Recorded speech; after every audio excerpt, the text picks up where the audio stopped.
Hello everyone, welcome back to our channel English Madhyam. English Madhyam के platform पे हम editorial based practice exercises solve कर रहे हैं। तो स्टार्ट करते हैं आज का session with thought of the day, that is every day is a chance to get better, don't waste it. यानी कि आपको हर दिन एक मौका मिलता है कुछ नया बेहतर करने का, अपने आप को इम्प्रूव करने का, राइट। अगर हम उसको वेस्ट करते हैं तो वो हमारा फेलियर है, किसी और का नहीं। दैट मीन्स हमारी एवरीडे चॉइसेस ही हमें बनाती या संवारती या बिगाड़ती हैं, राइट। तो इस चीज़ को ध्यान रखिए, किसी भी और के ऊपर ब्लेम ना डालना, ठीक है। चलिए स्टार्ट करते हैं।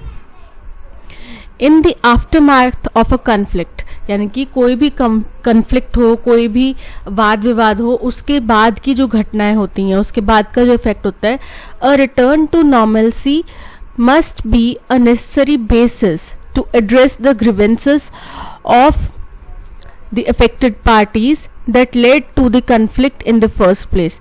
यानी कि अगर हमें किसी भी कन्फ्लिक्ट के बाद में अपनी जो भी स्थिरता हासिल करनी है, यानी कि कन्फ्लिक्ट से पहले वाली स्थिति हासिल करनी है, तो उसका बेसिस क्या होगा?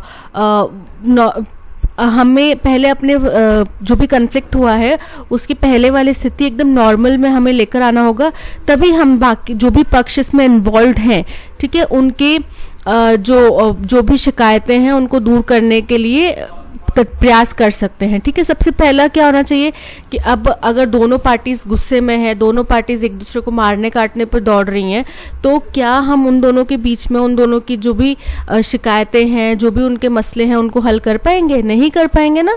क्यों? क्योंकि वो दोनों तो सुनने को बात तैयार ही नहीं होंगे। और इन चीज़ों के लिए आपको कोई भी मसला शांत करने के लिए, सोल्यूशन निकालने के लिए ठंडे दिमाग से सोचना पड़ेगा, राइट। तो ये एक बेसिक रिक्वायरमेंट है कि पहले नॉर्मल हो जाए, शांत हो जाए स्थिति, उसके बाद करेंगे। वरना एक तरफ तो आप प्रयास कर रहे हैं स्थिति शांत करने का, दूसरी तरफ जैसे इंडिया और चाइना का हो रहा है कि एक तरफ हम बातचीत करके चीज़ों को सुलझाने की कोशिश कर रहे हैं, दूसरी तरफ हमारे बॉर्डर्स पे हमारे जवानों के ऊपर अटैक हुआ जा रहा है, ठीक है। तो वो कोई स्थिति नहीं बनती कि आप चीज़ें सुलझा पाएँ, ठीक है। इसमें डिप्लोमेटिक टाइज नहीं इफेक्ट कर पाएंगी। There can not be any redress when groups engage in wanton and targeted violence। यानी कि कोई भी जो है समाधान नहीं मिल पाएगा, कोई भी समाधान नहीं होगा अगर जो भी ग्रुप्स इनमें इन्वॉल्व हैं वो जानबूझकर, वांटेड मतलब जानबूझकर और एक दूसरे को टारगेट करके वायलेंस करें एक दूसरे के अगेंस्ट में, ठीक है। जानबूझ के एक दूसरे के अगेंस्ट में वायलेंस वाली घटनाएं करें या बयानबाजी करें गलत, जिससे एक दूसरे के अगेंस्ट में वायलेंस हो, तो इस स्थिति में हम किसी भी सोल्यूशन पे नहीं पहुंच पाएंगे, जो कि बिल्कुल सही है। पहले नॉर्मल होना पड़ेगा, उसके बाद ही हो पाएगा ना। तो against each other use blockades to prevent the transport of supplies. और जब यह क्या कर देते हैं, नाकाबंदी कर देते हैं कि भाई उनके गांव की तरफ कोई चीज जा रही है, अब सपोज करो मेरे और आपके विलेज हैं रास्ते में पड़ते हुए, तो अब इस दिशा में आपका विलेज है, इस दिशा में मेरा है। अब यहाँ से कोई चीज आती है तो आपने रास्ते में बैरिकेड लगा दिया कि भाई इनके पास नहीं जाना चाहिए, और यहाँ से कोई चीज आती है तो मैंने रास्ते में बैरिकेड लगा दिया कि इनके पास नहीं जाना चाहिए। तो ये तो समाधान का कोई तरीका ही नहीं हुआ, है ना। And continue to prevent displaced people from getting back to their home. और जो लोग भी अपने घर छोड़ के वहां से विस्थापित हुए थे उस टाइम पे कि हाँ इस टाइम पे लड़ाई चल रही है, हम लोग थोड़े टाइम के लिए अपना घर छोड़ के चले जाते हैं, जब स्थिति नॉर्मल हो जाएगी तब हम आ जाएंगे, तो वही उनको आने नहीं दिया जा रहा। तो इस तरीके से कोई भी हम सोल्यूशन पर नहीं पहुंच सकते। Return to normalcy is the first step before grievances are heard to prevent another conflict from emerging। यानी कि पहले हम नॉर्मल पर हो जाएं, पहले नॉर्मल स्थिति में आ जाएं, ठीक है। तो ये सबसे पहला प्राथमिक स्टेप होगा किसी भी कन्फ्लिक्ट को सॉल्व करने के लिए, किसी भी शिकायतों को सॉल्व करने के लिए, ठीक है। और बचाव का भी एक जरिया होगा कि आप पहले नॉर्मल हो जाइए, अदरवाइज हम बातचीत करने शुरू करेंगे, हम आपकी शिकायतों के बारे में उनको एड्रेस करना शुरू करेंगे और आप पीछे से कहीं और पे वायलेंस करने लग जाएंगे, राइट। तो वो सोल्यूशन नहीं निकलेगा, जो कि पूरा फर्स्ट लाइन से अभी तक हमने यही चीज पढ़ी है। And in order to effect the first step, peace talks between eminent representatives from civil society and the political parties. और अगर हमें ये फर्स्ट स्टेप को इफेक्टिव बनाना है, फर्स्ट स्टेप को इफेक्टिवली अप्लाई करना है, तो हमें ज़रूरत है कि हमारे जो प्रोमिनेंट एमिनेंट प्रसिद्ध लीडर्स हों, दोनों जो भी पक्ष इसमें इन्वॉल्व हैं उनके प्रसिद्ध जो लीडर्स हों जिनकी बातें लोग सुनते हैं, ठीक है, from the civil society and political parties, चाहे वो सिविल सोसाइटीज के हों चाहे वो पॉलिटिकल पार्टीज के हों, ठीक है, किसी के भी हों, वो एमिनेंट लीडर्स जो हैं इन बातचीत के अंदर इन्वॉल्व हों in the conflict and tamping down any embers. Tamp down मतलब दबाना, ठीक है, एम्बर मतलब कोई भी चिंगारी, कोई भी जरा सी भी हल्की सी कहीं पे अंगारा हो उसको दबाना। तो इन लोगों को शामिल करना बहुत जरूरी है, क्योंकि ये लोग, अब देखो जैसे राकेश टिकैत की बात करते हैं, वो किसान आंदोलन में कितने ज्यादा वो बढ़ चढ़ कर आगे आए थे, राइट, और उनकी बातें किसान भाई जो है वो मान भी रहे थे, यंगस्टर्स जो है मान भी रहे थे। अगर हमारे पॉलिटिकल पार्टीज किसी भी तरीके से उनको इस चीज पे राजी कर लेती कि भाई इतना कन्फ्लिक्ट ना बढ़ाओ, या फिर हम आपको इस तरीके से इस समस्या का समाधान लेकर आएंगे, तो जाहिर सी बात है जो लोग वायलेंट हुए थे वो रुकते, समझते बात को, सुनते उनकी बात को।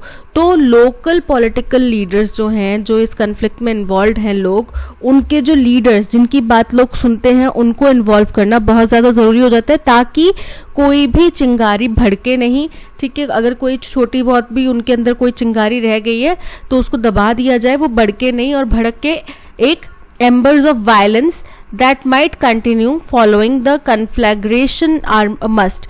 कि जो भी ये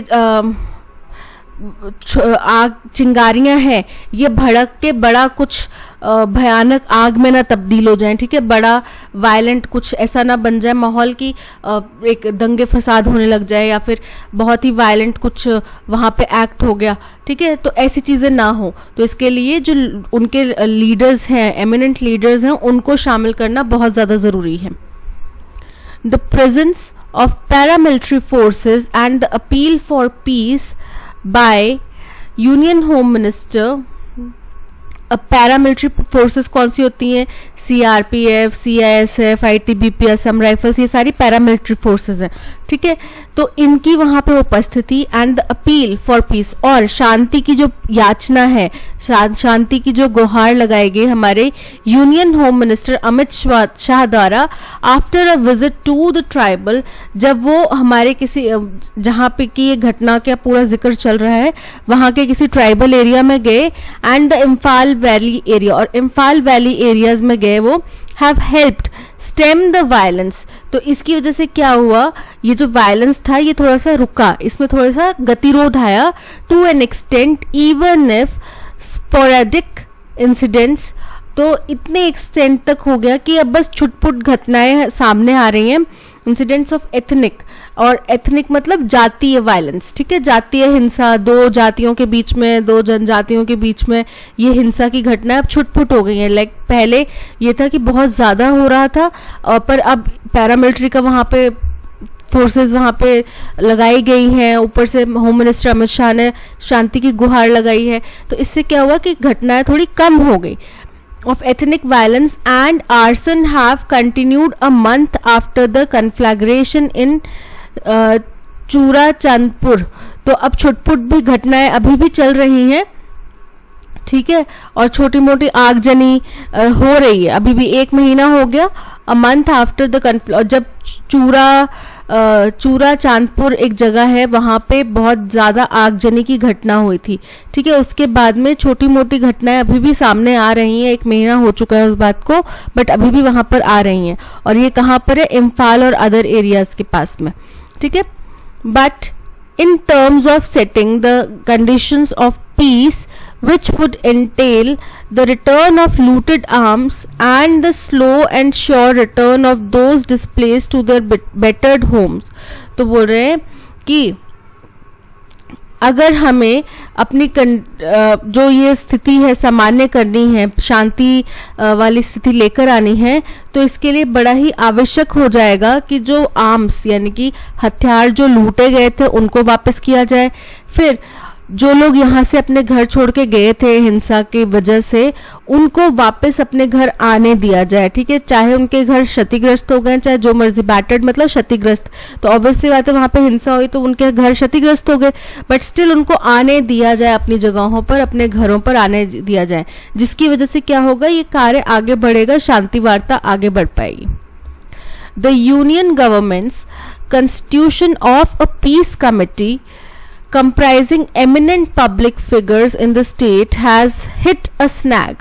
बोल रहे हैं कि यूनियन गवर्नमेंट का जो ये तरीका था, जिसमें क्या किया, उन्होंने एक कमेटी बनाई जिसके अंदर जो एमिनेंट पब्लिक फिगर्स हैं इस स्टेट के, ठीक है, वो शामिल थे। Has hit a snag, hit a snag मतलब अब इसमें बाधा आ रही है, इसमें परेशानी आ रही है, विद मेनी ऑफ देम। क्यों आ रही है परेशानी? क्योंकि many of them refusing to join it or suggesting that they have been added to the committee without prior consultation। कि काफ़ी सारे जो जिन लोगों की कमेटी बनाई गई थी यूनियन गवर्नमेंट द्वारा, उनमें से काफ़ी सारे लोगों ने मना कर दिया। उन्होंने कहा कि हम इसको ज्वाइन नहीं करेंगे, हम इस कमेटी का हिस्सा नहीं बनेंगे, और ये भी कहा कि हमसे पहले पूछा नहीं गया इस कमेटी को बनाने के लिए कि क्या हम इसमें भागीदारी देना चाहते हैं या नहीं देना चाहते, ठीक है। तो ये अब एक सामने एक समस्या खड़ी हो गई है। The success of a peace initiative requires that all groups in a conflict are represented and includes representatives with public standing or a record that transcends their identities। तो बोल रहे हैं कि अगर शांति वार्ता हम चाहते हैं, हम शांति बहाल करना चाहते हैं, तो बहुत ज़्यादा ज़रूरी हो जाता है कि जिन जिन जातियों के बीच में ये कन्फ्लिक्ट है उन सभी के रिप्रेजेंटेटिव शामिल किए जाएं, यानी कि उन सभी का वहाँ पे रिप्रेजेंटेशन हो, ठीक है। और ऐसे रिप्रेजेंटेटिव्स लेकर सामने आए जाएं जो कि पब्लिक की, जनता की नज़र में, हाँ वाकई में उनके रिप्रेजेंटेटिव्स हैं। ये नहीं कि आपने अपनी मर्जी से बोल दिया कि सपोज करो कि हमारे दो गुटों के बीच में परेशानी चल रही है, अब सरकार ने अपनी मर्जी से टीम बना दी, मुझे एक ग्रुप का हेड बना दी, जबकि वो ग्रुप मुझे अच्छे से जानता भी नहीं है शायद, ठीक है, बट मुझे उनका हेड बना दिया कि उनकी परेशानी मैं बताऊंगी आपके सामने, और एक का आपको बना दिया कि आप उनकी परेशानी हमारे सामने रखेंगे, कमेटी के सामने रखेंगे, जबकि हम दोनों को ही वो दोनों ग्रुप्स जो हैं वो जानते नहीं है। तो ये एक गलत रिप्रेजेंटेशन हो जाएगा। रिप्रेजेंटेटिव वही होना चाहिए जो उनकी नज़र में, जनता की नज़र में, जिनकी आपको डिमांड्स पूरी करनी है, जिनके बीच में आपको समझौता करवाना है, उनकी नज़र में उनका रिप्रेजेंटेटिव हो, right. public with a public standing or a record that transcends their identity, यानी कि जो उनकी आइडेंटिटी को, उनकी पहचान को सरपास करता है, मतलब पार करता है कि हाँ वाकई में ये हमारे रिप्रेजेंटेटिव्स हैं। The withdrawal of quite a few public figures from this initiative unfortunately reveals the ethnicization of civil society in Manipur and complicates peace building। बोल रहे हैं कि जो कुछ पब्लिक फिगर्स ने अपने नाम वापस ले लिए कि जी हमें बताया भी नहीं गया था, हमसे पूछा भी नहीं गया था, तो इससे क्या हुआ, इससे ये चीज़ तो साफ हो गई, उजागर हो गई कि ये जो एथनिसाइजेशन है इस सिविल सोसाइटी का, यानी कि ये जो लोग हैं मणिपुर के, इनका अपने अपने जाति प्रजाति के लिए जो विचार है कि यही हमारे रिप्रेजेंटेटिव्स होने चाहिए, कॉम्प्लिकेट्स। तो इससे क्या हो गया, जो पीस बिल्डिंग है वो और ज़्यादा खराब हो गई, ठीक है, और स्थिति जटिल हो गई। मोर वायरिंगली, और ज़्यादा चिंता की बात क्या है, चिंताजनक रूप से, कुकी जू representatives have expressly withdrawn their names as the committee included the Manipur Chief Minister N Biren Singh। अब कुकी जू एक समुदाय है, उन्होंने अपने रिप्रेजेंटेटिव्स को साफ तौर पे वापस ले लिया है इस कमेटी में से, क्योंकि उनका कहना है कि जो मणिपुर के चीफ मिनिस्टर हैं एन बीरेन सिंह, वो इस कमेटी का हिस्सा हैं और वो नहीं चाहते शायद कि वो इस कमेटी का हिस्सा रहें, ठीक है। while a Meitei civil society group has raked up an unwarranted generalization of the issue as one related to narco terrorism। और वहीं दूसरी तरफ क्या हुआ, एक दूसरा ग्रुप है मेटाई ग्रुप, ठीक है, उनके जो लोग हैं उन्होंने बोला, उनने पुरानी बातों को उछालते हुए अनवारंटेड यानी कि अनुचित जनरलाइजेशन कर दिया, ब्रॉड स्टेटमेंट दे दिया एक देते हुए ये कहा कि ये जो पूरा इशू है ये नार्को टेररिज्म से रिलेटेड है, ठीक है, ये उन्होंने कहा टू विड्रॉ फ्रॉम, और इस ये कहते हुए उन्होंने इस कमेटी से वापस अपना नाम ले लिया, right. The government should still not give up on persuading prominent political and civil society representatives to talk with one another, लेकिन गवर्नमेंट को अभी भी पीछे नहीं हटना चाहिए, उनको इस चीज को छोड़ना नहीं चाहिए कि वो लोगों को, जो ये प्रोमिनेंट लीडर्स हैं पॉलिटिकल पार्टीज के और सिविल सोसाइटीज के, उनको मनाने की कोशिश उनको करते रहना चाहिए सरकार को, ताकि वो एक दूसरे से बात करें और इस कमेटी से मतलब शांति बहाल हो सके। The fact that it requires the aegis of the union government to push the envelope, अब ये एक तथ्य है कि इसमें बहुत ज़्यादा हमें यूनियन गवर्नमेंट का सपोर्ट चाहिए ताकि इस एनवेलप को, यानी कि पुश द एनवेलप का मतलब होता है कि एक और जो हमारी एग्जिस्टिंग लिमिट्स हैं उससे भी आगे हम बढ़कर कदम उठाएं, मतलब ये नहीं कि हाँ जी मेरा इतना सा फर्ज था मैंने कर दिया, आप देखते हैं स्थिति ठीक होती है, नहीं, हमें उससे एक स्टेप आगे बढ़कर अपना फर्ज और अपना कर्तव्य वो छोड़कर इस मसले को सुलझाने की कोशिश करनी चाहिए। On any further step on this issue also reveals the failure of Biren Singh administration, क्योंकि यूनियन गवर्नमेंट से इनको पुश देना पड़ा, ठीक है, इसका मतलब ये हुआ कि वहाँ की जो स्टेट गवर्नमेंट है वो फेल हो गई, यानी कि बीरेन सिंह जो चीफ मिनिस्टर है उनकी गवर्नमेंट जो है वो फेल हुई है एक तरीके से इस मसले को सुलझाने में, in retaining the confidence of all parties, यानी कि सभी पार्टीज का विश्वास हासिल करने में, विश्वास को बनाए रखने में वो फेल हुए हैं। It seems that it is time for the union government and the ruling Bharatiya Janata Party to rethink of an alternative leadership that could ease the process of peace building।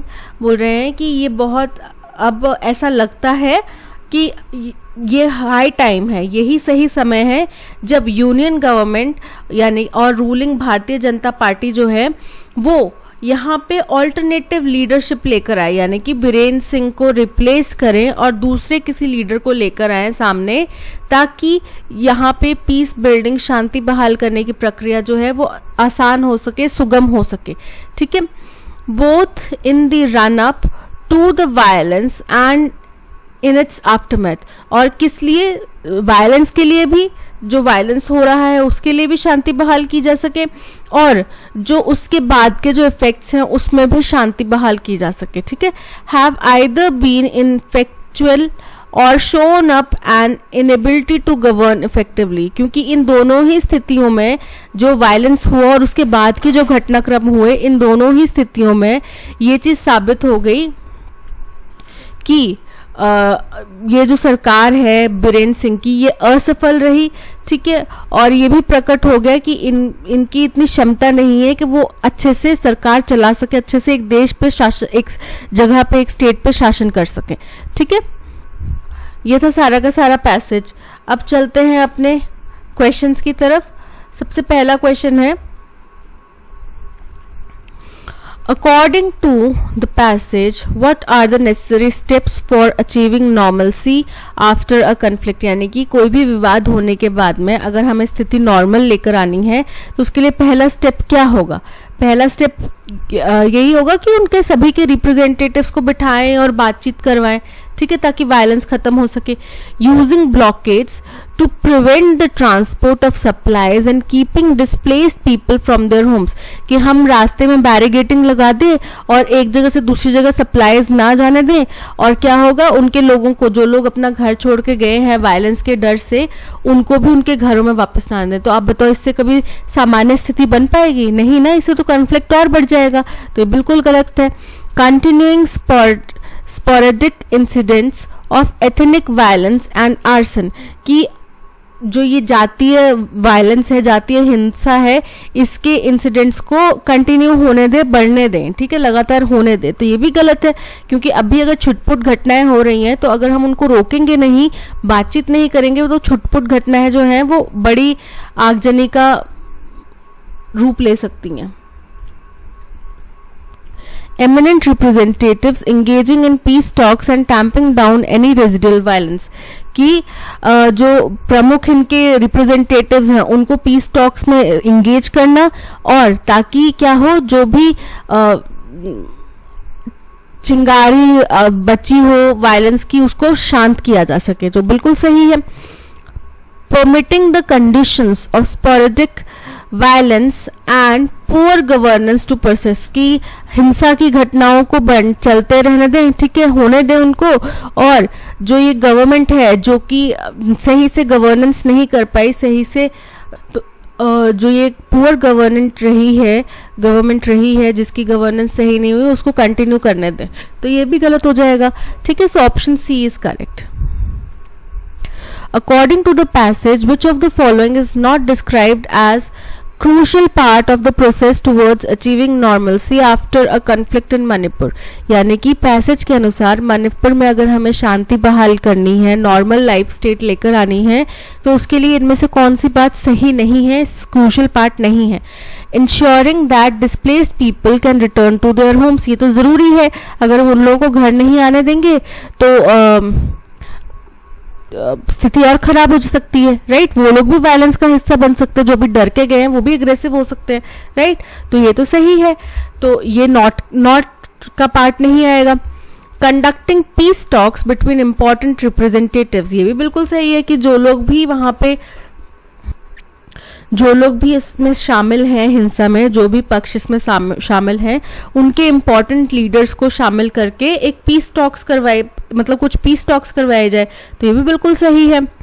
Allowing continued ethnic violence to facilitate negotiations, कि negotiations तो होती रहे, लेकिन हम क्या करें, violence को भी होने दें, जो भी वो लोग अपना गुस्सा निकाल रहे हैं, वायलेंस कर रहे हैं, उनको होने दें। तो ये बिल्कुल गलत हो जाएगा। अगर हमने वायलेंस होने दिया तो बात बनती बात भी बिगड़ सकती है, जैसा कि हम उदाहरण हिंदुस्तान पाकिस्तान के रिलेशन से या इंडिया चाइना के रिलेशन से ले सकते हैं, ठीक है। तो बिल्कुल गलत है, यानी कि option C is correct. Recovering looted arms and maintaining law and order, बिल्कुल सही है ये, है ना। So option C is correct.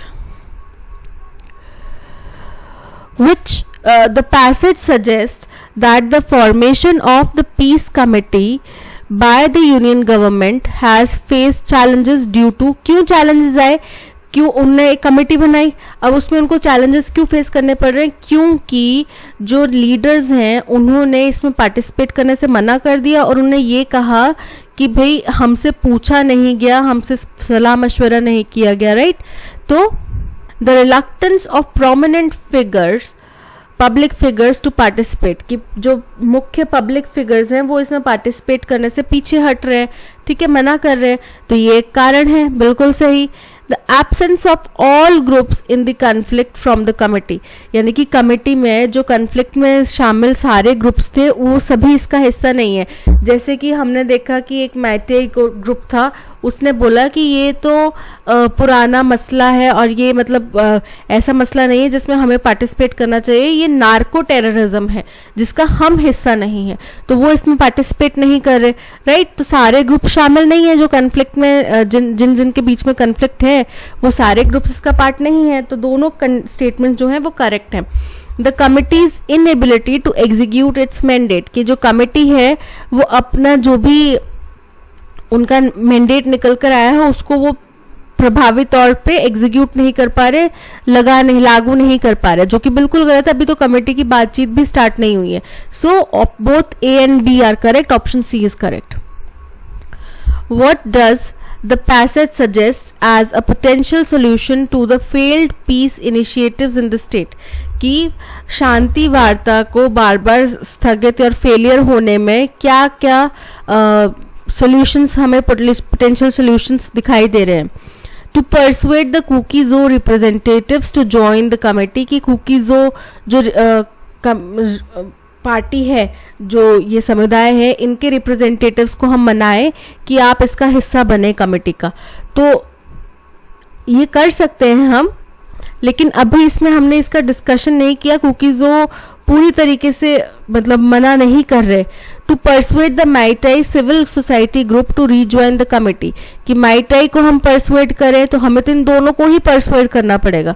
To introduce an alternative leadership that could facilitate the peace building process. अब कुकी जो ने पीछे नाम क्यों लिया, क्योंकि उनको लीडरशिप से प्रॉब्लम है, राइट। तो अगर हम लीडरशिप चेंज कर देंगे, और वैसे भी कन्फ्लिक्ट उन्हीं के दौरान में, उन्हीं के शासन के दौरान में हुआ, और जो उसके आफ्टर इफेक्ट्स हुए वो भी उन्हीं के शासन के दौरान में हुए, तो अगर हम लीडर को हटाते हैं, लीडरशिप में कुछ चेंज लाते हैं, तो पॉसिबिलिटी है कि पीस बिल्डिंग प्रोसेस जो है वो ज्यादा तेजी से आगे बढ़ सके। ठीक है, so option C is correct. To push for more representatives with public standing on the committee, ये भी बिल्कुल सही है। बट जो अभी इस वक्त फेल्ड पीस इनिशिएटिव्स है ना, उनके बारे में बात की जा रही है, so option C is correct. According to the passage, why has the constitution of a peace committee by the union government met with resistance? क्यों रेजिस्टेंस हुआ? रेजिस्टेंस इसलिए हुआ कि एक तो कुकीजो कमेटी है जो उनके जो चीफ मिनिस्टर उनसे खुश नहीं है, ठीक है। दूसरी माइटाई कमेटी है जो उसको बोल रही है कि इसमें हमारे भागीदारी की कोई जरूरत नहीं है बिकॉज ये नार्को टेररिज्म के रिलेटेड है और हम वो चीज नहीं करते हैं, ठीक है। तीसरी चीज ये हो जाती है कि सभी को रिप्रेजेंटेशन नहीं मिल रहा, सभी अपने अपना जो रिप्रेजेंटेटिव्स ऐड किए गए हैं, जो कमेटी बनाई गई है, वो रिप्रेजेंटेटिव्स पीछे हट गए हैं क्योंकि उनका कहना है कि हमसे सलाह मशवरा नहीं किया गया इस बारे में, right. The peace committee members feel they were added without prior consultation, जो कि बिल्कुल सही है, उनसे सलाह मशवरा नहीं किया गया और उनको ऐड कर दिया गया। तो ये गलत ये सही हो जाता है ना कि हाँ, आप बिना उनसे सलाह मशवरा किए कैसे ऐड कर सकते हैं। सो A is correct. The peace committee did not include representatives from all groups involve in the conflict, बिल्कुल सही है क्योंकि माइटाई ने मना कर दिया कि हम अपना रिप्रेजेंटेटिव्स नहीं भेजेंगे इसमें, राइट। तो वो भी एक ग्रुप है जो शामिल है इस कन्फ्लिक्ट में, तो अगर वो शामिल नहीं होते, वो उनके रिप्रेजेंटेटिव्स नहीं होते, तो पीस कमेटी कैसे काम करेगी, राइट। तो ये भी बिल्कुल सही है। Some members disagreed with the inclusion of Manipur Chief Minister in the committee. ये भी बिल्कुल सही है कि मणिपुर के चीफ मिनिस्टर बीरेंद्र सिंह को शामिल करने से कुछ ग्रुप्स जो हैं वो खुश नहीं है, तो उनके मेंबर्स ने मना कर दिया कि हम इसमें पार्टिसिपेट नहीं करेंगे। तो यानी कि तीनों स्टेटमेंट्स बिल्कुल करेक्ट है, all of the above. What is the overall tone of the passage? तो ओवरऑल टोन जो है पैसेज की वो बहुत ज्यादा क्रिटिकल है क्योंकि बीरेंद्र सिंह ने जिस तरीके से इस चीज को डील करा उसके बारे में यहाँ पे चर्चा की गई, जो फेलियर हुआ गवर्नेंस का उसके बारे में चर्चा की गई, ठीक है। बहुत सारे एरियाज बताए गए जहाँ पे इम्प्रूवमेंट करने की जरूरत है, और अगर हमें नॉर्मलसी लेकर आनी है तो हमें पीस टॉक्स में इन्वॉल्व होना पड़ेगा। उसके लिए सभी लीडर्स को शामिल करना जरूरी है, और अगर कोई ग्रुप अगर मानते नहीं है, उनके लीडर्स नहीं आते हैं, तो भी सरकार का दारोमदार बनता है कि उनको परसुएड करें, उनको मनाएं कि आप इन बातचीत में हिस्सेदारी लाइए, करिए, ठीक है। So the tone is option C critical. What is the main theme of the passage? Passage का मेन थीम क्या है? The history of ethnic violence in Manipur. तो हमने हिस्ट्री नहीं पढ़ी, हालांकि एथनिक वायलेंस के बारे में, उसके बाद के इफेक्ट्स के बारे में हमने यहाँ पे पढ़ा है, राइट, शांति बहाल करने के लिए। The role of union government in Manipur peace process, बिल्कुल सही है, यूनियन गवर्नमेंट का क्या इसमें रोल हो सकता है उसके बारे में चर्चा की गई है। The economic consequences of the conflict in Manipur, की इस कन्फ्लिक्ट की वजह से वहां पे इकोनॉमिकली क्या क्या इफेक्ट्स होंगे उनके बारे में चर्चा नहीं की गई है। The importance of cultural diversity in Manipur, इसके बारे में कोई चर्चा नहीं की, so option B is correct. Antonym बताना है ग्रीवेंसेस का। ग्रीवेंस मतलब होता है शिकायतें, परेशानियां, कंप्लेन्स, इशू, ठीक है। तो एक्नॉलेज, एक्कॉलेड्स मतलब होता है किसी की प्रशंसा करना, उसके अच्छे काम के लिए उसकी तारीफ करना, रिकॉग्निशन देना, ठीक है। तो अगर आपको किसी से परेशानी है और दूसरी तरफ एक व्यक्ति है जिससे आपको कोई परेशानी बल्कि आप उससे बड़े खुश हैं, प्रभावित हैं, उसके काम की तारीफ करते हैं, तो grievances and accolades are antonyms of each other. Issues परेशानी, कंप्लेंट्स प्रॉब्लम्स, ठीक है, ये तीनों चीजें क्या हैं, ये सिनोनिम्स हैं ग्रीवेंसेस के। सो एक्कॉलेड्स is the antonym. Select the option that expresses the given sentence in passive voice. The first year students are bidding farewell to their seniors. अब क्या दिया जा रहा है, farewell दिया जा रहा है, ठीक है। तो verb क्या है, bid farewell. To bid farewell is verb, right? तो इसका देखते हैं, फेयरवेल आ जाएगा आगे, आर बिडिंग यानी कंटिन्यूएशन में है, तो फेयरवेल इज बीइंग बिड किसको दिया जा रहा है, टू देयर सीनियर्स, किसके द्वारा, by the first year students, ठीक है।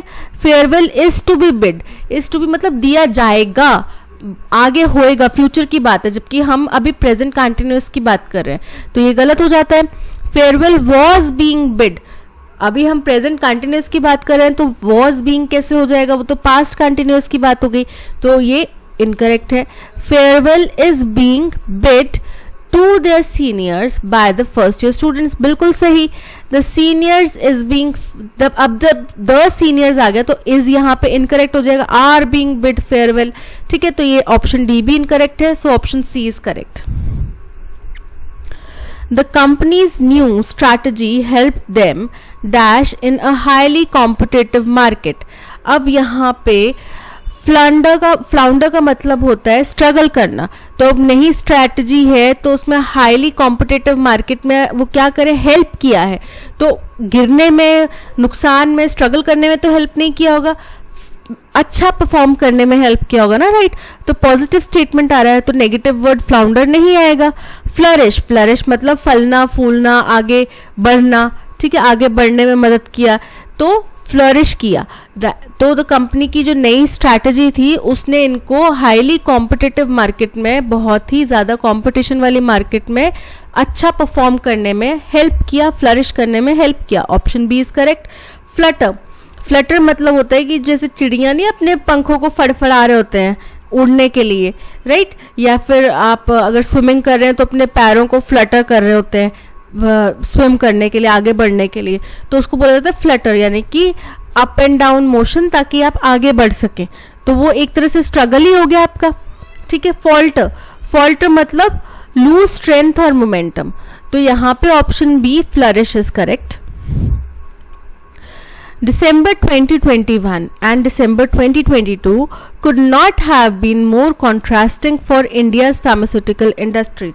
कि एक तो हम बात करें दिसंबर 2021 की, उसमें हो सकता है बहुत अच्छा हुआ हो या बहुत बुरा हुआ हो, तो उसका ऑपोजिट कॉन्ट्रास्टिंग बिल्कुल दिसंबर 2022 में हमने फेस किया पूरे एक साल के बाद में। तो इंडिया के लिए इससे ज़्यादा कॉन्ट्रास्टिंग, इंडिया की फार्मास्यूटिकल इंडस्ट्री के लिए इससे ज़्यादा कॉन्ट्रास्टिंग कुछ भी नहीं हो सकता इन 2 सालों के अलावा। Last year, it was hailed for developing vaccines that inoculated billions against the coronavirus.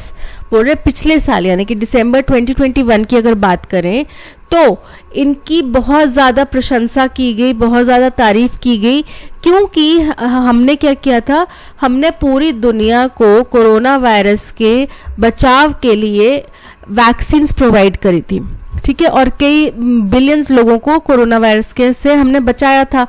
And dash its moniker as the pharmacy of the world, और इसने अपना नाम जो है वो एक निकनेम है ना, वो फार्मेसी ऑफ वर्ल्ड के तौर पे स्थापित कर लिया। यानी कि अब अगर बोला जाए कि फार्मेसी ऑफ वर्ल्ड तो नाम आता है इंडिया का, ठीक है। यानी कि जैसे Mahatma Gandhi father of nation, तो वैसे ही India the pharmacy of the world, ठीक है। इस तरीके से इनका नाम स्थापित हो चुका है अब दुनिया में।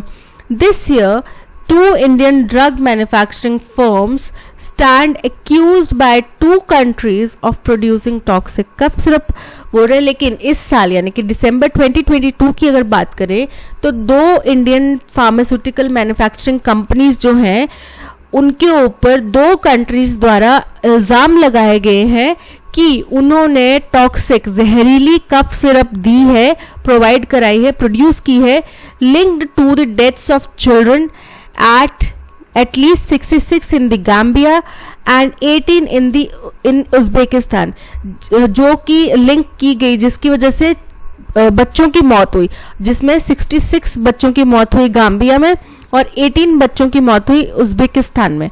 While the Gambia case was highlighted by World Health Organization, the second case has been fledged by the Uzbek Health Ministry. बोल रहे हैं कि जो गैम्बिया वाला केस है वो तो WHO ने उसके ऊपर हाईलाइट करा, मतलब WHO ने उस केस के ऊपर हमारी रोशनी डाली, दुनिया का ध्यान आकर्षित करा. बट जो दूसरा केस है जहां पे 18 बच्चे उज्बेकिस्तान में मारे गए, वो केस हमारे ऊपर उज्बेक हेल्थ मिनिस्ट्री द्वारा किया गया है. ठीक है. In both the cases, it is not dash established that consuming the syrup directly led to that.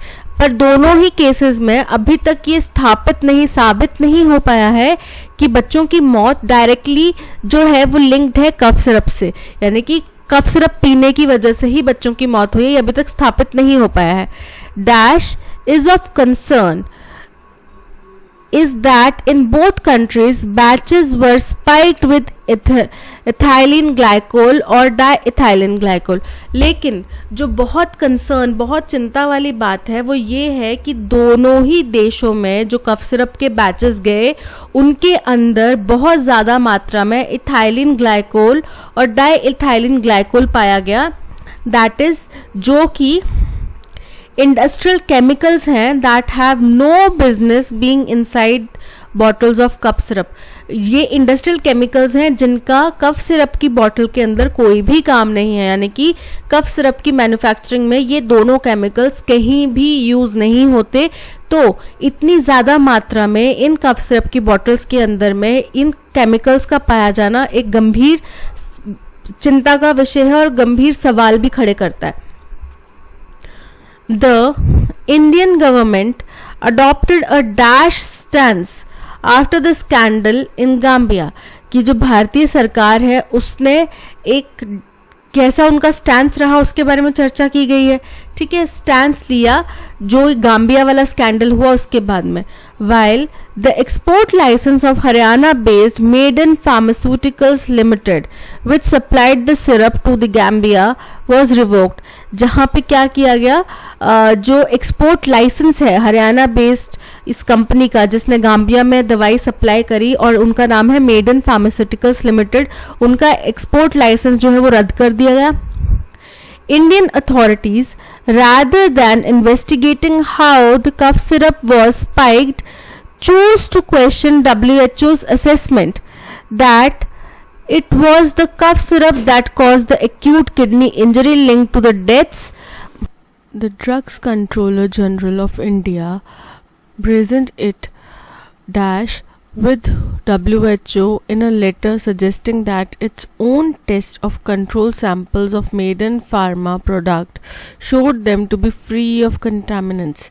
यानी कि जब drug controller general of India ने तो उन्होंने ये बोला, WHO को ये बताया अपने लेटर में कि जब हमने इस कंपनी के मेडन फार्मा प्रोडक्ट्स के प्रोडक्ट्स को अगर हमने जब सैंपल करा, इनके टेस्ट लिए, तो हमें इसमें कोई भी ऐसा कंटामिनेशन नहीं पाया गया. ठीक है. तो यानी कि उन्होंने अब ये WHO के ऊपर एक तरह से उनके पाले में बॉल फेंक दी कि भाई जब हमने टेस्ट करे तो हमें तो नहीं मिला, तो अब हम कैसे मान लें कि जाम्बिया में गए उनमें कंटामिनेशन हमारे यहाँ से हुआ. राइट. अब सबसे फर्स्ट है, last year it was held for developing vaccines that inoculated billions against the corona virus. यानी कि इनोकुलेटेड मतलब जिनने वैक्सीन का काम क्या होता है कि आपके अंदर में पहले ही वायरस डाल दिया जाता है. राइट. जो कोरोना वायरस है उसका वायरस आपके अंदर में पहले ही डाल दिया जाएगा, जिससे क्या होगा कि वो आपकी बॉडी उसको आइडेंटिफाई कर लेगी वायरस को और फिर कोई भी प्रॉब्लम नहीं होगी. मतलब उस वायरस को फिर आपकी बॉडी उसके अगेंस्ट में एक इम्यूनिटी डेवलप कर लेगी, जिससे कि ब्रेन को पहले पता होगा कि ये कोई वो नहीं है, वायरस नहीं है, आपके पास पहले ही इसको टैकल करने के मौजूद हैं एंटीबॉडीज, तो आप वही जनरेट करो। तो उसको, उस प्रोसेस को बोला जाता है बॉडी के अंदर पहले ही वायरस डालना, जिससे कि हमारी बॉडी प्रिपेयर रहे उस वायरस के फ्यूचर अटैक के लिए, उसको बोला जाता है इनोक्यूलेट करना। तो जहाँ पे हमारी तारीफ़ की गई कि हमने वैक्सीन्स डेवलप करी जिसकी वजह से बिलियंस एंड बिलियंस ऑफ लोगों को इनोकुलेट किया गया कोरोना वायरस के अगेंस्ट में, तो एंड डैश, और इन्होंने क्या किया, अपना एक नाम बना लिया। कैसा नाम बना लिया? अपना निक नेम एक बना लिया, moniker as the pharmacy of the world. तो क्या बनाया? एक्यूज्ड मतलब इल्ज़ाम लगाना। तो अपना इल्ज़ाम तो नहीं लगाया होगा फार्मेसी ऑफ वर्ल्ड का, अंडरलाइन यानी कि अपना जनहित में नाम जाहिर कर लिया, ठीक है, अपना नाम एक बना लिया, ठीक है, जोर देना किसी चीज़ के ऊपर। तो जोर उनका अब नाम जो है, निकनेम जो है, वो फार्मेसी ऑफ वर्ल्ड के तौर पर प्रख्यात हो गया जोर दे के, ठीक है। कंपेल्ड मतलब मजबूर करना किसी को। डाइल्यूट मतलब कमज़ोर करना। तो हमने क्या किया है, हमने अपना नाम अंडरलाइन करवा लिया है as pharmacy of world. Option B is correct. In both cases it is not dash. अब दोनों ही केसेस में ये अभी तक कंक्लूड नहीं हो पाया, ये अभी तक साबित नहीं हो पाया, एस्टैब्लिश्ड, ठीक है। तो कैसे एस्टैब्लिश होगा? कंक्लूसिवली, यानी कि फाइनल कंक्लूजन नहीं आ पाया है, मुख्य तौर पर निर्णायक रूप से अभी तक साबित नहीं हो पाया है ये चीज़, ठीक है। कॉम्प्रिहेंसिवली मतलब व्यापक रूप से ये चीज़ स्थापित नहीं हो पाई है, या फिर एडिक्वेटली पर्याप्त रूप से ये चीज़ स्थापित नहीं हो पाई है, या मेयरली मतलब केवल। तो यहाँ पे है कंक्लूसिवली कि यानी कि अभी तक जो भी हमारे पास डेटा है उससे हम ये कंक्लूड नहीं कर सकते कि ये कंपनीज जो हैं डायरेक्टली ये जो डेथ्स हैं वो सिरप की वजह से हुई थी, ठीक है। Dash is of concern is that. अब सबसे बड़ा इसमें कंसर्न का मुद्दा क्या है? What is of concern that in both countries, यानी कि सबसे बड़ा जो कंसर्न है वो विच नहीं आएगा, यहाँ पे आएगा व्हाट, क्योंकि यहाँ पे हम एक सब्जेक्ट ऑफ कंसर्न को इंट्रोड्यूस कर रहे हैं। तो यहाँ पर आएगा what is of concern is that in both countries batches were spiked with ethylene glycol. The Indian government adopted a dash stance. अब कैसा स्टैंस लिया उनने? इनसिग्निफिकेंट मतलब अप्रभावशाली, जबकि उनने एकदम इमीडिएट स्टैंस लिया है, राइट। तो पर्टिनेंट मतलब उचित। ट्रुकुलेंट मतलब होता है कठोर, आक्रामक। तो हमने एकदम कठोर स्टैंस लिया ना, कंपनी का लाइसेंस रद्द कर दिया। तो कंपनी का लाइसेंस रद्द करना क्या हो जाता है? एक कठोर स्टैंस हो जाता है। या फिर एक्सपीडियंट मतलब लाभकारी। तो यहाँ पे हमने लाभकारी स्टैंस नहीं लिया है, यहाँ पे हमने लिया है ट्रुकुलेंट, यानी कि बहुत ही आक्रामक स्टैंस, आक्रामक कदम उठाया है। Option C is correct. Brazen it of,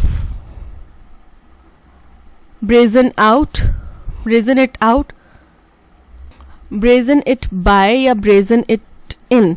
तो यहाँ पे ब्रेजन आउट का मतलब होता है, एक फ्रेजल वर्ब है जिसका मतलब है किसी परेशानी का, परिस्थिति का सामना करना। तो उन्होंने WHO का सामना किया एक चिट्ठी लिख के, जिसमें उन्होंने बोला कि भाई जो हमारे कंट्रोल सैंपल्स हैं, जो हमारे सैंपल्स हैं मेडन फार्मा के, उसमें हमें कोई कंटामिनेशन नहीं मिला है, ठीक है। तो brazen out is correct. Arrange the following sentences to form a coherent paragraph. The center has told the Lok Sabha in December last year that post-harvest losses were in the range of 4 to 6% for cereals and 5 to 8% for pulses. अभी आपको कुछ दिन पहले का हम एक article याद है जिसमें हमने देखा था कि यूनियन कैबिनेट ने एक बजट पास किया था जिसमें ग्रेन स्टोरेज के लिए कैपेसिटीज़ बनाने की बात कही जा रही थी, राइट। और उसके लिए बजट पास किया गया था। उसमें बताया गया था कि सीरियल्स हर साल हार्वेस्ट के बाद 4 से 6% सीरियल्स ख़राब हो जाते हैं और पल्सेस 5 से 8% पल्सेस ख़राब हो जाती हैं। क्यों? क्योंकि जिन जगहों पे उनको स्टोर किया जाता है, अगर बहुतायत मात्रा में इनकी उपज हो, तो स्टोरेज जहाँ पे किया जाता है उन फैसिलिटीज़ में प्रॉपर स्टोरेज फैसिलिटीज़ नहीं है, और दूसरी हमारे देश में जितनी संख्या में ये फैसिलिटीज़ होनी चाहिए, स्टोरेज फैसिलिटीज़ होनी चाहिए, उतनी संख्या में है नहीं। ठीक है, इस वजह से बारिश धूप पड़ने की वजह से ये राशन जो है ख़राब हो जाता है। तो ये वही कहा जा रहा है कि सेंटर ने लोकसभा में पिछले साल दिसंबर में ये चीज़ बताई थी कि हार्वेस्ट से बाद की जो लॉसेस हैं उसकी रेंज 4 से 6% की है सीरियल्स के केस में, और 5 से 8% की है पल्सेस के केस में। The union cabinet has approved a ₹1 lakh crore plan aimed at creating the world's largest grain storage. Union cabinet ने एक लाख करोड़ का एक प्लान अप्रूव करा है। ठीक है, जिसका एम क्या है कि world's largest grain storage capacity अपने कोऑपरेटिव सेक्टर्स में बनाई जाए। ठीक है, the government intends to provide modern storage facilities to farmers in their respective blocks. इसका मकसद ये है कि गवर्नमेंट ये प्लानिंग कर रही है कि किसानों को अपने ही ब्लॉक्स में स्टोरेज फैसिलिटीज मिल जाएं through primary agricultural credit societies. Primary agricultural credit societies बनाई जाएंगी, उनके अंदर में ही इनको अपने ही ब्लॉक्स के अंदर, डिविजन्स के अंदर स्टोरेज फैसिलिटीज़ मिल जाएंगी।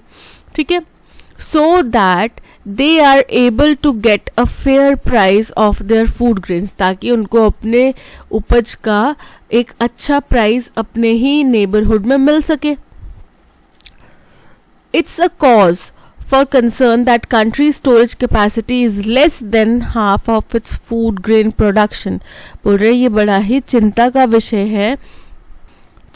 विषय है कि हमारे देश में आधा कैपेसिटी जो है फूड ग्रेन प्रोडक्शन की, आधी हमारे पास स्टोरेज कैपेसिटी है, यानी कि जितनी पैदावार होती है उसका आधा ही हम स्टोर कर पाते हैं।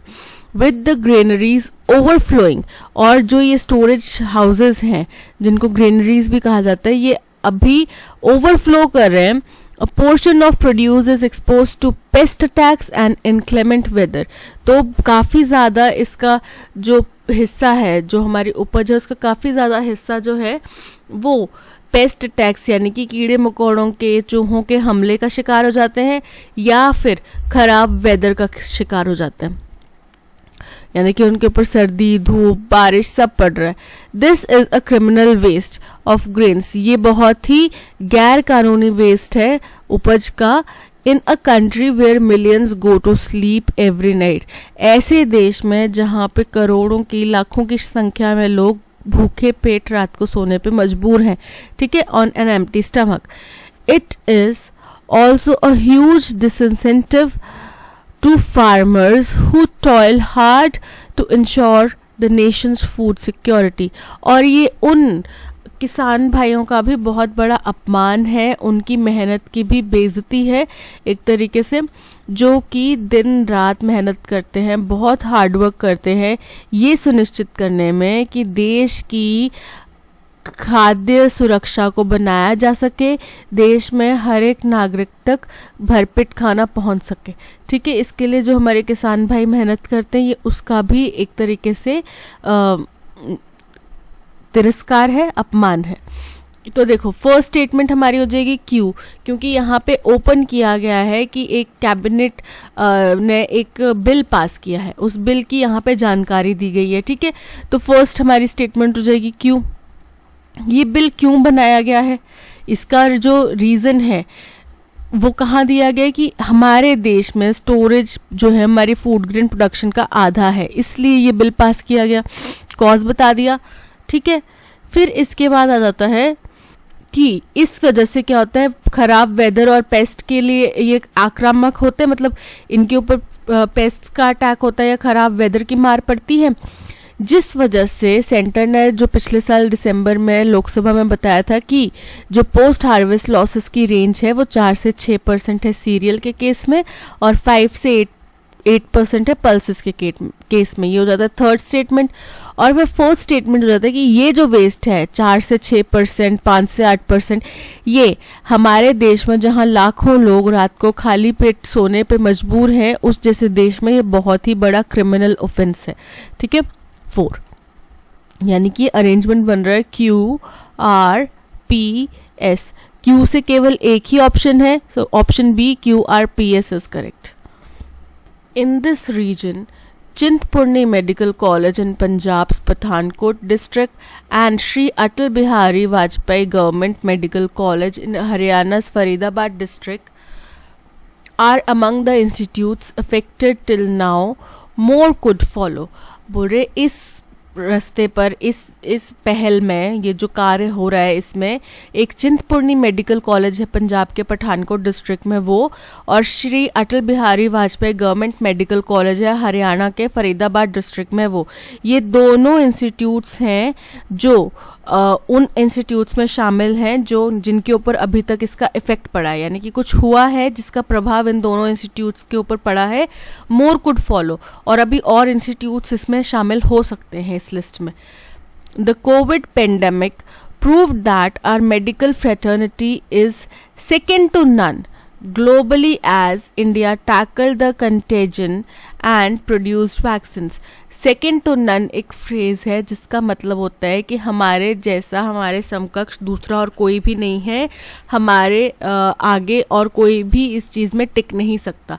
तो कोविड पेंडेमिक ने ये चीज़ साबित कर दी कि हमारी जो मेडिकल फ्रेटर्निटी है, यानी कि चाहे वो डॉक्टर्स हैं, चाहे वो नर्सेज हैं, चाहे हेल्थ केयर वर्कर्स हैं, चाहे फार्मास्यूटिकल हमारी इंडस्ट्री है, हर एक चीज़ जो मेडिकल हेल्थ से रिलेटेड है ये अतुल्य है, इसके बराबर और कोई नहीं है, क्योंकि इंडिया ने इस कंटामिनेशन का, ये जो कोरोना वायरस का कंटामिनेशन था, ना सिर्फ इससे मुकाबला किया बल्कि दुनिया के लिए हमने वैक्सीन्स भी प्रोड्यूस करी। However poorly rated medical colleges are blot on this image, लेकिन कुछ मेडिकल कॉलेजेस जिनकी रेटिंग बहुत ख़राब है वो हमारे ये जो अब देश भर, दुनिया भर में हमारी प्रशंसा हो रही है, इसके ऊपर एक धब्बे के बराबर है। ठीक है, बोलते हैं ना ये हमारी इज्जत पर दाग है, तो हमारे घर के ऊपर दाग है, वैसे ही वो कॉलेजेस जिनकी रेटिंग बहुत ख़राब है, मेडिकल कॉलेजेस जिनकी बहुत ख़राब रेटिंग है, वो हमारे इस तारीफ़ के रास्ते में एक रोड़ा आ रहे हैं, जो हम एक दुनिया की नज़र में अपना एक मार्क बना रहे हैं, उसके ऊपर उसके सामने एक हिंड्रेंस पैदा कर रहे हैं। Undoubtedly there can be no compromise on the standard set for these medical colleges as it has a bearing on the quality of doctors graduating out of their practice। बोल रहे हैं इसमें कोई दो राय नहीं है कि जो स्टैंडर्ड्स बनाए गए हैं इन मेडिकल कॉलेजेस को काम करने के लिए, उनमें कोई भी कॉम्प्रोमाइज़ नहीं किया जा सकता, क्योंकि अगर हमने वहाँ पे कॉम्प्रोमाइज़ किया तो क्या होगा, जो डॉक्टर्स इन कॉलेजेस से पास आउट होंगे, ठीक है, वो इतने, उनकी क्वालिटी अच्छी नहीं होगी, वो इतने अच्छे डॉक्टर्स नहीं होंगे। ऑब्वियस सी बात है। इसी चीज़ के ऊपर कई बार आरक्षण के ऊपर भी तर्क दिया जाता है, राइट, कि अगर कोई बच्चा है जिसको आरक्षण की वजह से सीट मिली है 40% पे, और कोई बच्चा है जिसने बहुत मेहनत करके 90-95% लाए हैं, तो किसके ऊपर मतलब कौन ज़्यादा बेहतर साबित हो सकता है। हालांकि ये टोटली डिफरेंट है कि एकेडमिक्स में नंबर्स लाना और प्रैक्टिकली उन चीज़ों को इम्प्लीमेंट करना दोनों बहुत अलग चीज़ें हैं, बट ये तर्क दिया जाता है। जो आरक्षण के अगेंस्ट में लोग हैं वो इस बात का तर्क देते हैं। वैसे ही यहाँ पे ये चीज़ कही जा रही है कि अगर इन कॉलेजेस से बच्चे जो पास आउट होंगे उनकी गुणवत्ता, उनकी क्वालिटी भी इतनी अच्छी नहीं होगी। प्रेसिंक्ट्स मतलब होता है कॉलेज विसिनिटी, कॉलेज का कैंपस। तो इन कॉलेज कैंपसेस से जो बच्चे पास आउट होंगे उनकी क्वालिटी पे भी सवाल उठ सकते हैं। Clamping down on medical colleges that have not been meeting the statutory criteria to run MBBS courses। clamping down मतलब प्रतिरोध लगाना, रोक लगा देना, उनके लाइसेंस खत्म करना या उन कॉलेजेस को कार्य करने से रोकना, ठीक है, लीगली। तो लीगली इन मेडिकल कॉलेजेस के ऊपर रोक लगाई जाना जो कि स्टैचुरी क्राइटेरिया, स्टैचुरी मतलब जो एक लेजिस्लेटिव क्राइटेरिया बनाया गया है कि इस एमबीबीएस कॉलेज, अगर कोई एमबीबीएस कॉलेज है तो उनको ये फॉलोइंग क्राइटेरियाज फॉलो करने पड़ेंगे तभी वो चल सकते हैं। तो ये जो क्राइटेरिया बनाया गया है इनको अगर कोई फेल करता है, मतलब कोई भी मेडिकल इंस्टीट्यूट है जो इस क्राइटेरिया के अकॉर्डिंग काम नहीं करता है तो उनका लाइसेंस जो है अब रद्द कर दिया जा रहा है, उनको बंद कर दिया जा रहा है। The NMC has derecognised 40 colleges and 100 others face a similar fate across the country। तो NMC ने क्या किया है, 40 कॉलेजेस को डीरेकॉग्नाइज किया मतलब उनके लाइसेंस रद्द कर दिए, और एंड 100 others और 100 के करीब और कॉलेजेस हैं जो इसी राह पे चल रहे हैं जिनका लाइसेंस रद्द हो सकता है, affecting new batches of student. अब कॉलेजेस रद्द होंगे, अगर सपोज को ये 40 अभी हुए और 100 और है, अगर ये 140 कॉलेजेस बंद हो जाते हैं तो फर्स्ट ईयर में एडमिशन जो इन 140 कॉलेजेस में भी होना था वो प्रभावित होगा। जो इन 140 कॉलेजेस में अगर मान लो 1000 बच्चा एनरोल होना था, अब वो 1000 बच्चा कहाँ एनरोल किया जाएगा, तो यानी कि जो नया बैच आएगा उसके स्टूडेंट्स को भी प्रभावित करेगा ये, राइट। अब इसमें जो सबसे पहला स्टेटमेंट बन रहा है वो एस स्टेटमेंट बन रहा है। क्यों? क्योंकि यहाँ पे बताया गया, इंट्रोडक्शन किया गया एनएमसी का। एनएमसी ने क्या किया है, 40 कॉलेजेस को डीरेकॉग्नाइज किया, यानी कि उनके लाइसेंस रद्द किए हैं, और 100 और कॉलेजेस हैं जो इसी राह में चल रहे हैं। और ये क्यों किया गया, क्योंकि ये कॉलेजेस जो है एक जो स्टैंडर्ड क्राइटेरिया है उसके अनुसार नहीं कार्य कर रहे थे। और किसके कॉलेजेस हैं ये? मेडिकल कॉलेजेस हैं, एमबीबीएस कोर्स के कॉलेजेस हैं, ठीक है। ये हो गई शुरुआत हमारे आर्टिकल की, यानी कि ये हो गया हमारा फर्स्ट स्टेटमेंट। सेकंड स्टेटमेंट आता है कि इस कड़ी में, इस कदम में चिंतपूर्णी मेडिकल कॉलेज शामिल है और श्री अटल बिहारी वाजपेयी कॉलेज शामिल है, ठीक है। ये हो गया सेकंड। थर्ड आ जाता है हमारा आर स्टेटमेंट। क्यों? क्योंकि ऐसा हम यहाँ पे बोला जा रहा है कि हम किसी भी स्टैंडर्ड के साथ में कॉम्प्रोमाइज नहीं करेंगे, क्योंकि इनके इससे जरिए क्या होगा, जो डॉक्टर्स इससे पास आउट होंगे उनकी क्वालिटी के ऊपर इफेक्ट पड़ेगा, उनकी क्वालिटी क्वेश्चनेबल होगी।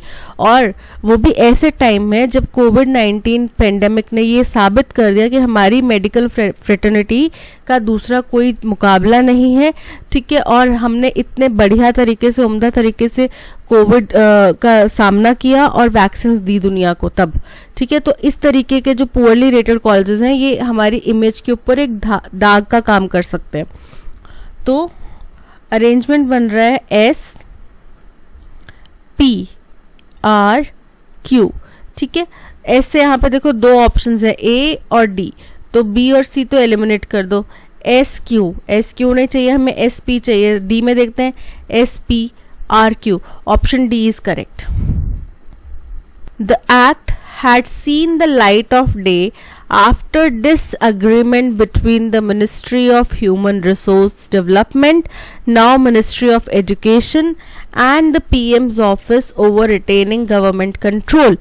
बोल रहे हैं कि ये जो एक्ट है इसने दिन का उजाला, यानी कि ये एक्ट जनता के सामने कब आया, ये एक्ट क्यों बनाया गया, क्योंकि एक डिसएग्रीमेंट हुआ ministry of human resource and development के बीच में, जिसको अब मिनिस्ट्री ऑफ एजुकेशन का नाम दे दिया गया है, और प्राइम मिनिस्टर ऑफिस के बीच में ओवर रिटेनिंग गवर्नमेंट कंट्रोल की। गवर्नमेंट का कंट्रोल किसके ऊपर होएगा या कौन सा डिपार्टमेंट है वो कंट्रोल रखेगा, ठीक है। इस बात के ऊपर उनके बीच में बहस हुई, विवाद हुआ, जिसकी वजह से एक्ट बनाना पड़ा। It was the writ of the PM's office that had prevailed, paving the way for the IIM's autonomous functioning। ये एक PM ऑफिस द्वारा स्थापित एक रिट थी, ठीक है, उनके द्वारा की, जिसकी वजह से क्या हुआ, अब ये जो IIMs हैं ये ऑटोनॉमसली, यानी कि बिना किसी हस्तक्षेप के काम कर रहे हैं, ठीक है। और ये क्यों हुआ? क्योंकि PM ऑफिस ने इसमें दखल अंदाज, उन्होंने कुछ फैसला सुनाया, उन्होंने कोई एक लॉ पास करा या ऑर्डर पास करा, उसकी वजह से, ठीक है। The Indian institute of management act 2017 dubbed by PM Modi as a landmark experiment in higher education.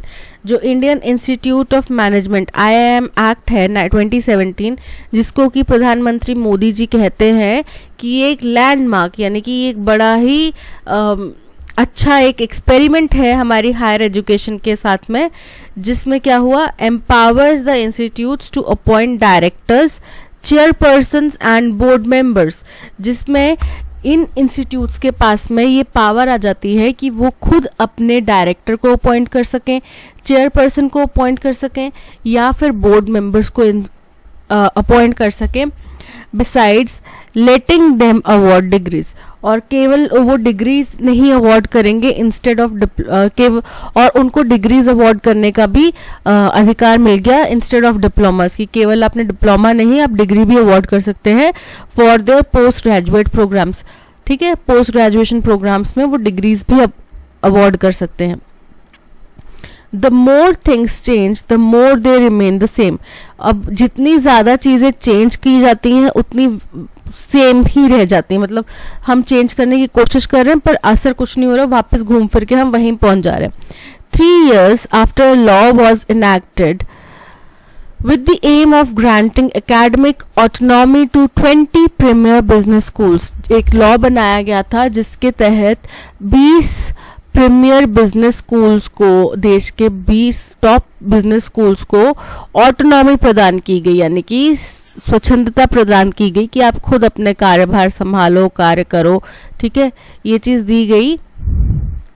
The central government is apparently trying to use the same legislation to regain a part of the ground it had once ceded reluctantly.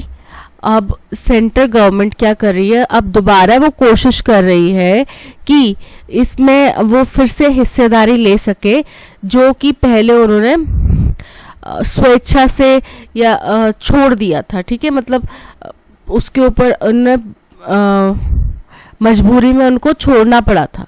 ठीक है, उसके ऊपर ये दोबारा से कार्य कर सके, दोबारा से उसको हासिल कर सके। तो यहाँ पे अब ओपनिंग स्टेटमेंट क्या बन जाती है, देखो एक लॉ के बारे में जिक्र किया गया, कहाँ पे, हमारी स्टेटमेंट एस स्टेटमेंट में, कि एक लॉ बनाया था, उसके 3 साल बाद भी अब स्थिति क्या है कि सरकार वापस उस पद को हथियाना चाहती है, वापस उस पोजीशन को हथियाना चाहती है। ठीक है, ये हो गया फर्स्ट। अब क्या था ये लॉ, ये लॉ था कि Indian institute of management act था 2017, जिसको प्रधानमंत्री मोदी जी एक लैंडमार्क एक्सपेरिमेंट बोल रहे थे अभी तक। ठीक है, इसके कुछ दायरे बताए कि वो क्या कर सकते हैं, वो अपना डायरेक्टर अपॉइंट कर सकते हैं, chairperson, board members, degrees award कर सकते हैं। ठीक है, ये इसके दायरे थे, मतलब ये तक उनको एक्सटेंड दिया गया था। अब ये हो गया। इसके बाद में ये एक्ट क्यों बनाया गया था, ये एक्ट इसलिए बनाया गया था कि दोनों डिपार्टमेंट्स के बीच में सरकार की हिस्सेदारी को लेकर, सरकार के कंट्रोल को लेकर बहस छिड़ी हुई थी। ठीक है, इसलिए एक्ट बनाया गया। ये हो गया third statement.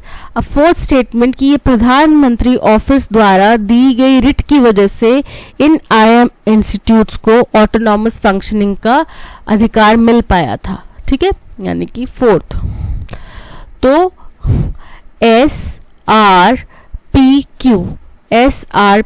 option A is correct. The claim by the Center for Science and Environment about top honey brands being adulterated with sugar syrup in the country needs scrutiny. अब ये जो क्लेम है centre for science and environment द्वारा कि हिंदुस्तान के जो top Honey brands हैं वो शुगर सिरप यानी कि चीनी के घोल से एडल्ट्रेट यानी कि मिलावट की जाती है उनमें चीनी के घोल की, इसकी जांच होनी चाहिए। ठीक है, one aspect of the finding is related to health, with the CSC fearing that adulteration of honey intended to bypass purity tests can have massive implications for the bodily system amid the COVID-19 pandemic by increasing the sugar intake. अब बोल रहे हैं कि ये जो हमें जानकारी मिली है इसका एक हेल्थ के ऊपर प्रभाव ये भी है, हेल्थ से जुड़ा हुआ प्रभाव ये भी है कि CSC को डर है, CSC के centre for science and environment, इसको डर है कि इस तरीके की एडल्ट्रेशन जो की जाएगी, मिलावट जो की जाएगी, जो कि प्योरिटी टेस्ट को बाईपास कर सकती है या करने की इच्छा से की जाती है, इसके बहुत बुरे दुष्प्रभाव हो सकते हैं हमारे बॉडी के ऊपर कोरोना वायरस के बाद में, बिकॉज कोरोना वायरस से हमारी बॉडी की इम्यूनिटी के ऊपर इफेक्ट पड़ा है और इतना ज़्यादा शुगर इनटेक जो है वो इसको इफेक्ट कर सकता है किसी ना किसी तरीके से, ये उनको डर है. But that as innocuous a product as honey used as a food supplement should fall prey to adulteration on an industrial scale is a cause for concern. लेकिन ये इतना मामूली सा या बिना ना खतरनाक होने वाला जो शहद है, अगर हम इसको, क्योंकि हम कई लोग इसको फूड सप्लीमेंट के तौर पे, चीनी के सप्लीमेंट के तौर पे लेते हैं, लेकिन अगर इसमें भी हम इस तरीके की अडल्ट्रेशन, चीनी की मिलावट करेंगे तो, और इतने बड़े पैमाने पे, तो ये बहुत ज़्यादा चिंता का विषय है. क्यों? क्योंकि अब जो लोग हनी को शुगर के सब्स्टिट्यूट के तौर पे लेते हैं, अब उनको तो नहीं पता कि वो चीनी ही खा रहे हैं, शुगर तो उनके डाइट से जा नहीं रही है. वो बेचारा कोई सोच रहा है कि मैं पतला क्यों नहीं हो रहा, मैं तो हनी रिप्लेस कर दिया मैंने हनी से, फिर भी मैं पतला नहीं हो रहा. उसको क्या पता कि भाई इनडायरेक्टली आप चीनी ही खा रहे हैं, आप शुगर ही खा रहे हैं. Food adulteration is common with local producers who use various cheap additives getting caught. बोल रहे हैं कि फूड एडल्ट्रेशन, फूड में मिलावट, खाने पीने की चीज़ों में मिलावट बहुत आम बात है, और जो लोकल प्रोड्यूसर्स हैं वो चीप चीज़ें, यानी कि घटिया किस्म की चीज़ें इसमें मिलाते हैं. जैसे कि जो धनिया पाउडर है उसमें कई दफ़ा जो कैमल की पॉटी होती है या हॉर्स की पॉटी होती है उसको ड्राई करके ग्राइंड करके मिलाया जाता है. ठीक है, एडल्ट्रेशन इस तरीके की जाती है. या फिर जो रेड चिली होती है उसके अंदर, उसके पाउडर के अंदर में ईट वगैरह पीस के मिला दी जाती है. ठीक है, तो ये बहुत ही घटिया किस्म की मिलावट की जाती है और ज़्यादातर केसेस में पकड़े भी जाते हैं. और ख़ास तौर पे इस तरह की मिलावट फेस्टिव सीजन्स के दौरान होती है, जब खोए में, मावे में, इन चीज़ों में मिलावट की जाती है. ठीक है, अब यहाँ पे सबसे पहला स्टेटमेंट आ जाता है हमारा पी स्टेटमेंट, जहाँ पे हमें एक सेंटर फॉर साइंस और एनवायरनमेंट की रिपोर्ट के बारे में पता चला, जिसने पाया कि हनी ब्रांड्स में एडल्ट्रेशन शुगर सिरप के साथ में की जाती है. ठीक है, ये हो गया फर्स्ट. इसके बाद में हमारा जाता है कि एस स्टेटमेंट कि एडल्ट्रेशन जो है, मिलावट जो है, कॉमन है, लोकल प्रोड्यूसर्स करते हैं घटिया किस्म की चीज़ों को मिला के और पकड़े भी जाते हैं. ठीक है, और ख़ास तौर पे इस तरह की मिलावट जो है वो फेस्टिवल्स के दौरान में होती है. ठीक है, सेकंड, लेकिन क्या हुआ कि इस तरीके के प्रोडक्ट जो हनी बिल्कुल नॉन हार्मफुल या बहुत ही जिसको हम एक सब्स्टिट्यूट के तौर पे भी देखते हैं कि कोई अगर हार्मफुल प्रोडक्ट है, चीनी जैसे किसी के लिए शुगर की प्रॉब्लम है या किसी को वेट लॉस करना है, तो उनके लिए एक अच्छा ऑल्टरनेट जो है, नॉन हार्मफुल ऑल्टरनेट जो है वो हनी देखा जाता है. और इस तरीके के प्रोडक्ट को, जिसको फूड सप्लीमेंट के तौर पे देखा जाता है, अगर उसमें इस तरीके की अडल्ट्रेशन या मिलावट की जाएगी इतने बड़े पैमाने पे, तो ये बहुत बड़ा गंभीर चिंता का विषय है. ये हो गया थर्ड. फोर्थ स्टेटमेंट हो जाता है कि एक जो विषय है, एक जो रिलेटेड चीज़ है हेल्थ से, वो ये है कि हनी के अंदर जो मिलावट की जाती है वो इस मंशा से की जाती है कि वो एडल्ट्रेशन टेस्ट जो है उनको पास कर जाए, यानी कि प्योरिटी टेस्ट जो है उसको पास कर जाए. और यानी कि वो इतनी खतरनाक हो सकती है कि अगर प्योरिटी टेस्ट पास कर गई है तो बिल्कुल उसका रेप्लिका ही बनाने की कोशिश कर दी गई है, जो कि कोविड-19 के बाद में हमारी बॉडी के अंदर इतना ज़्यादा शुगर इनटेक जो है वो खराब कर सकता है. तो ये हो गया फोर्थ, यानी कि PSRQ,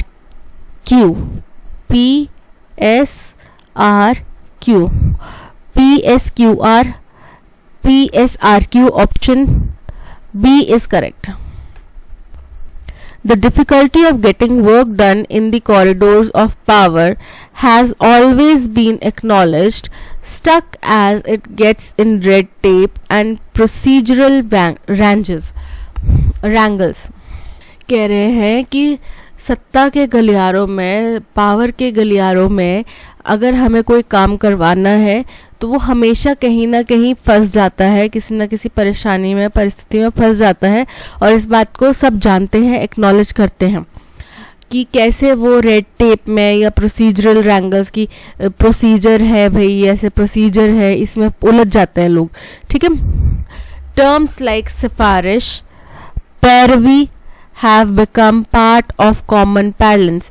और इस तरीके की जो शब्द हैं कि सिफारिश करना या पैरवी करना, ये अब हमारी अब आम बोलचाल की भाषा का हिस्सा बन चुके हैं। And an acknowledgement of the problems that people have to face. और ये उन चीज़ों के एक तरह से एक्नॉलेजमेंट है, एक तरह से उन चीज़ों की स्वीकृति है कि हाँ जी, रोज़मर्रा की ज़िंदगी में लोगों को ये परेशानियां झेलनी पड़ सकती हैं। क्यों? क्योंकि आपने कुछ छोटा सा भी काम करवाना है तो आप ढूंढते हैं कि यार कोई लिंक मिल जाए तो सिफारिश करवा दे तो काम जल्दी हो जाए। अदरवाइज तो कौन 2-3 महीने पचड़ों में पड़ा रहेगा।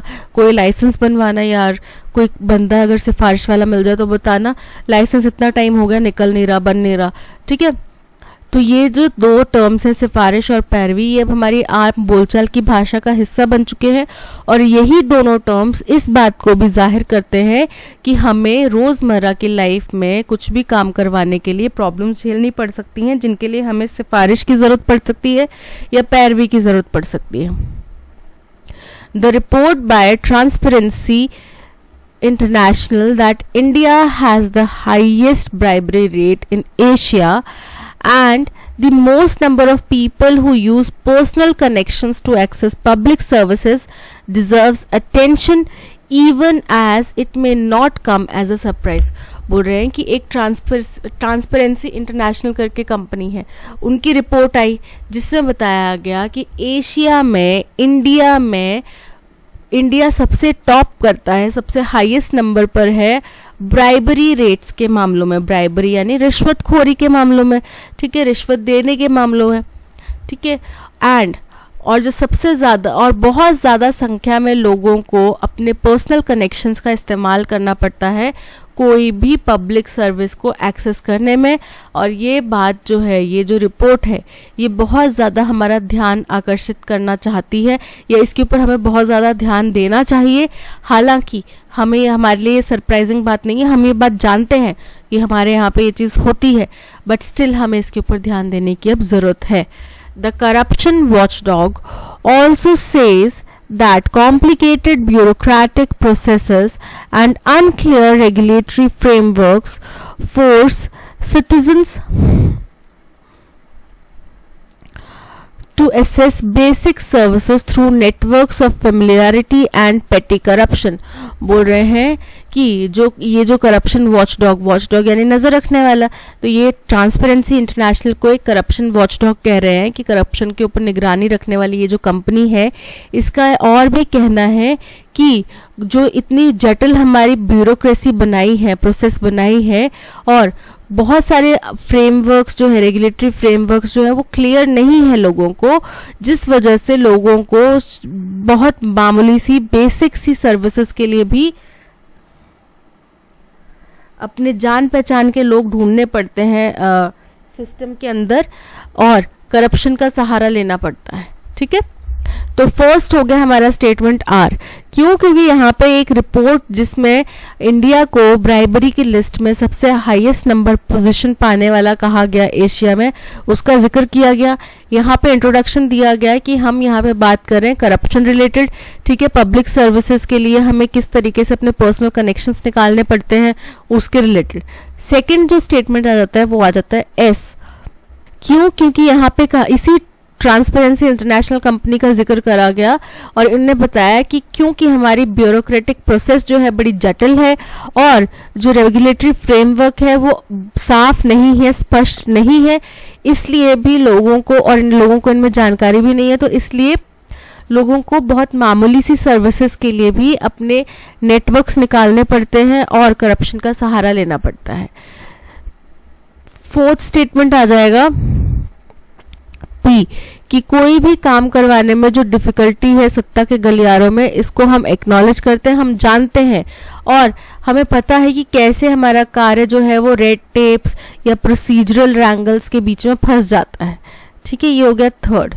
और फोर्थ हो गया कि सिफारिश और पैरवी जैसे टर्म्स कॉमन बोलचाल की भाषा का हिस्सा बन चुकी हैं और ये इस बात को भी स्वीकृति देती हैं कि वाकई में हमारे यहाँ पे करप्शन बहुत ज़्यादा है। ठीक है, अगर करप्शन नहीं होगा तो सिफारिश करने का कोई पर्पस ही नहीं है, और सिफारिश करने का पर्पस नहीं है तो सिफारिश वर्ड ही नहीं यूज होगा। तो RSPQ ये हमारा अरेंजमेंट है। अब देखो R से पहली बात तो यहाँ पे एक ही ऑप्शन है, option A. So option A is correct. आज के सेशन में इतना ही। इस सेशन की PDF प्लस ऑडियो एक्सप्लेनेशन आपको टेलीग्राम चैनल पे मिल जाएगी, जिसका लिंक आपको डिस्क्रिप्शन में दे दिया गया है। इसके अलावा आप प्ले स्टोर से हमारी ऐप भी डाउनलोड कर सकते हैं और ऐप डाउनलोड करने का लिंक भी आपको डिस्क्रिप्शन में दे दिया गया है।